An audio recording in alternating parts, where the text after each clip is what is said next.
question is, every year we come and talk about the same thing, every year everyone agrees, and then there's no momentum to actually take action. How do you go from everyone agreeing that we need to get more kids outdoors and reach the constituents to getting someone to say, here's the message, and here's who's going to centralize that? I mean, we volunteer to create the ad campaign, and many big ad agencies would certainly do it as well. But someone has to say, okay, yes. Who's the one that says yes at the very top level, like at the White House, and how do we get that step to happen so that everyone else can act on it? That's why you have action teams. That's why, just to be perfectly candid, Let's Move has a $28 million set-aside budget. They have the Ad Council support, and they will be rolling out at least 3 different campaigns under Let's Move. They're still to be determined. A lot of them are aimed at what I refer to as the stadium exercise model. In other words, having NFL stars bring kids to a stadium and all having 3,000 kids doing jumping jacks together. I mean, it's not bad. But we do have some ability to go beyond that.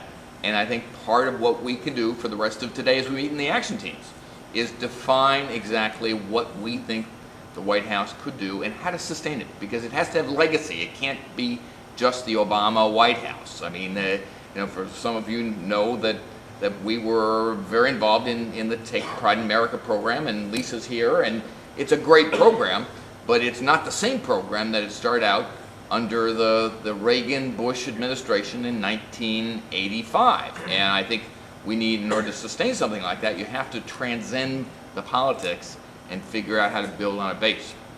And maybe it's not the Let's Move, because I've talked to those people and they realize they could have a 2-year show fund. But I would hope that America's Great Outdoors Initiative, which is broader, which is across several different agencies, which isn't necessarily viewed as a White House political initiative, might be a place to start.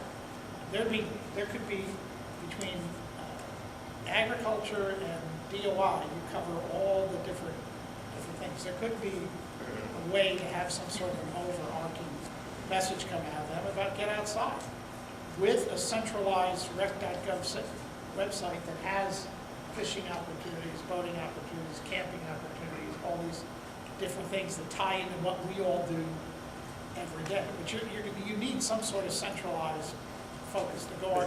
Has Department of Education been involved in any of this? Again, I'm dangerously ignorant in terms of having been on the job now for a month, so I don't know all the history. They should be. Not to get to the granular and tactical level, that might be what goes on later on today, but it seems to me that there are a lot of, what you've talked about, times when people have come together, they've had great ideas, and sort of getting that action to sort of move.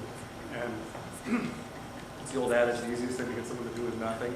So you kind of have to put everything together and put it in sort of a neat package. So I really like the idea of the going out, experiencing sort of in your backyard. I think that's a great idea in terms of the stepping stones. I kind of think back to who are the motivators that can get people to move in those kind of directions. And it can't be just go RVing, it can't be fishing, it can't be any Zendies. But has there been any kind of a movement to sort of put together, some type of, idea kits or activity packs that you could bake into the curriculum? We had the superintendent here yesterday, where you do it quarterly, where every season, let's say, there is some type of an outdoor activity that you sort of bake in, and maybe it starts in the backyard, or you work through the schools, and then through like where I am, there's a very powerful homeowners association, which can be a very bad thing too, but can also be a good thing. Get them involved and sort of bake it through at that level. So that's kind of where my head is. You've got spring activities, you can do summer activities, fall, winter, and sort of theme them all that way. I just didn't know if anything had been done to bake these types of activities into the school level. There goes Mary, and then the lady. Yeah, I just want to speak to the America's Great Outdoors, because I do think, can you hear me? I do think there will be very much as a part of that initiative a piece that deals with communications and on a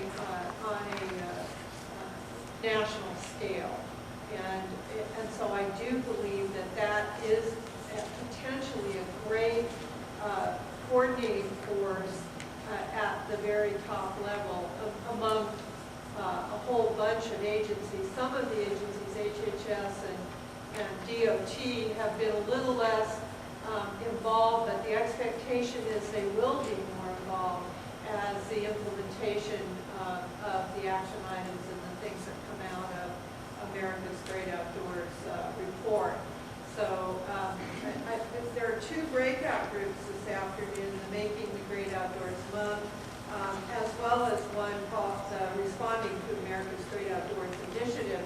And our hope is under that breakout group that we can pull together some suggestions that can be passed on. There will be a federal agency coordinating group, and this would be a good way to pull out of here and move some suggestions, particularly on communications forward. So I think we can look forward. That's great. Okay, I'll read about the last question. We have to Okay, we'll do you and then the one in the back. Want to speak Yeah, I louder? just wanted to speak up. I'm Jane Moore with the National Park Service, and it's interesting to me, this is like the first park outdoors I've been to, I think, meeting, and, you know, I'm involved in helping our leadership look at our free days, and I know this year there was an outreach to the Park Promotion Council to get some more feedback. We've been talking on the Tourism Council, the same thing, of trying to structure fee-free days in a little bit more creative way. I certainly worked a lot closely with all of you on the recreation.gov initiative, and it seems like, to me, what's interesting is like, we're going to do the first day of summer as fee-free. I had no idea about the 25th of June being, you know, National Wildlife Federation initiative, and then, of course, Great Outdoors Month is in June, and it's almost as if it's kind of getting back a little bit to what Mark said, that we have great ideas and we're all doing things kind of independent, but we're not having the synergy that we could by talking together to make sure that what we're doing is complementary to what you're doing. And I also think that although recreation.gov, I'm quite involved, Mary's quite involved with the Forest Service, I mean, we've all had a piece of that. Our office actually does the highlights. We work directly with Preserve America every 2 weeks to refresh the cover page on recreation.gov, and although there's not a lot of marketing money in our NRS budget, there's certainly an opportunity in June. If there was something we wanted to highlight or pick, certainly with federal agencies to promote, we're always looking for new. We put out the call to all the federal agencies to say, hey, what can we promote, you know, in the front of rec.gov this month? And so I just, my perspective is that we have a few tools available to us. Certainly, you know, we've got fee-free days. We did Martin Luther King this year. We're doing the first day of summer. We're also doing National Park Week in April. We're also going to be doing Veterans the whole weekend this year as opposed to just Veterans Day. We have National Public Lands Day. And many of these are interagency coordinated activities. We work with our interagency task work group. We meet every week. And many of the other agencies are going to partner with us on some of the same free days. So it's a matter of, I think, just trying to understand what we're all doing and trying to come together to create focus of how we do better. Yeah, and just to not pick on that, but someone had said earlier that you've got to let people make their choices of the activities they want to do. We're the largest grantee of the Fish and Wildlife Service, yet there was nothing about our campaign or the initiatives we have around fishing and boating on rec.gov. I've been talking to my liaison for 4 years about getting them. And finally, if they're coming to this meeting, I think I'll get somebody this year is going to make that happen. So you're leaving out 48 million Americans who do that as a pursuit. So how are we being inclusive, and how are we certainly going to promote that beyond that?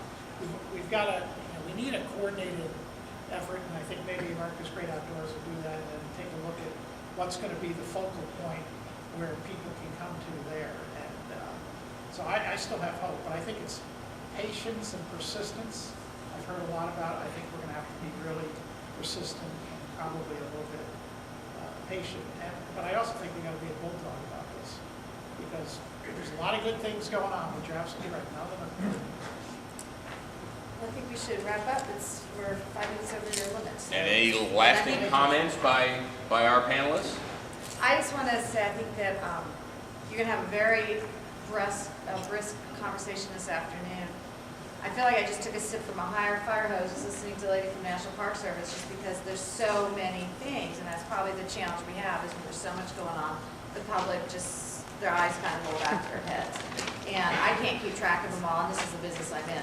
So I think the biggest challenge is going to be sort of this organizing platform that we use to simplify and not have quite so many unusual events, but rather the sort of overarching. And I think it's an exciting time to kind of start putting together on that. Great comment. Well, first of all, help me thank the panel today.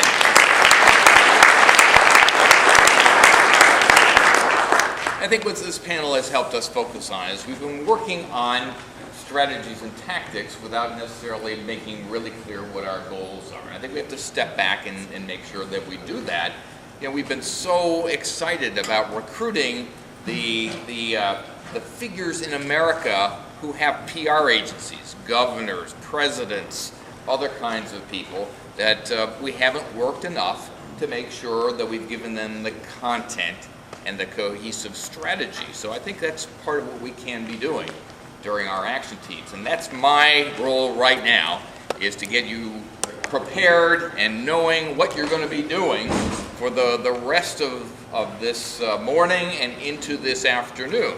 Part of the really heart of this idea of bringing diverse people together to talk, people from the public sector, from for-profit companies, from the nonprofit community, is to really allow us to now roll up our sleeves and talk about what needs to be done, who's going to do it, and how we report out to the various entities, the organizations, about how to get this job done.